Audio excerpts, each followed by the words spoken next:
Hello everyone and welcome back to my channel Edmond Mendaros, and for today's quick tutorial and I'm going to show you guys on how to restore the classic Alt and Tab dialog window on your Windows 10 or Windows 11 computer.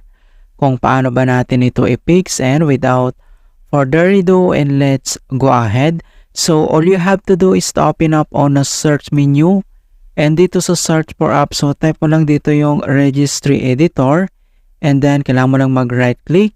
And select mo lang dito yung run as administrator.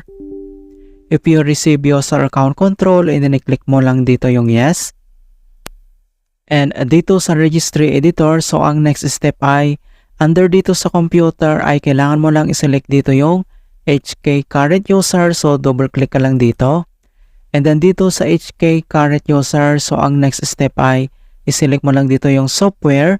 So double click ulit dito. And dito sa software, ang next step ay i-locate lang natin at hanapin natin dito yung Microsoft. Okay? So dito sa Microsoft, so double click ulit. And then dito sa Microsoft, so ang next step ay i-locate natin dito at hanapin natin yung Windows. Okay? So dito double click ulit. And then dito sa Windows, ang next step ay kailangan mo lang i-select dito yung current versions. So double click ulit. And then dito sa current versions, ang next step ay i-locate lang natin dito yung Explorer. Okay? So dito sa Explorer ay one time click ka lang. So i-click mo lang siya. And then dito lang sa right side ay makikita mo na dito yung kanyang settings. And next step, so kailangan mo lang i-locate dito at hanapin yung Alt-Tab settings. Okay, so makikita mo nasa unahan lang siya. So ang gagawin natin dito ay kailangan lang natin i-modify.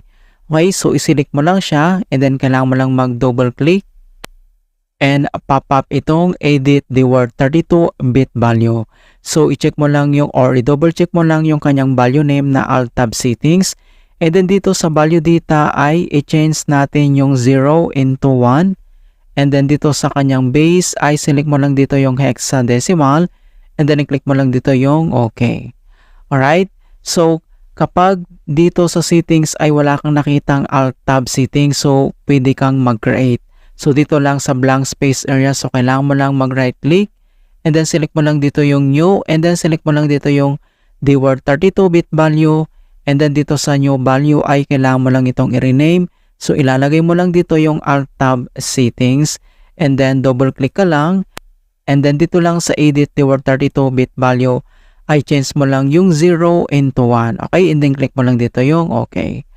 Ayan. So, ganoon lang po kasimple on how to restore the classic Alt plus Tab dialog in Windows 10 or Windows 11.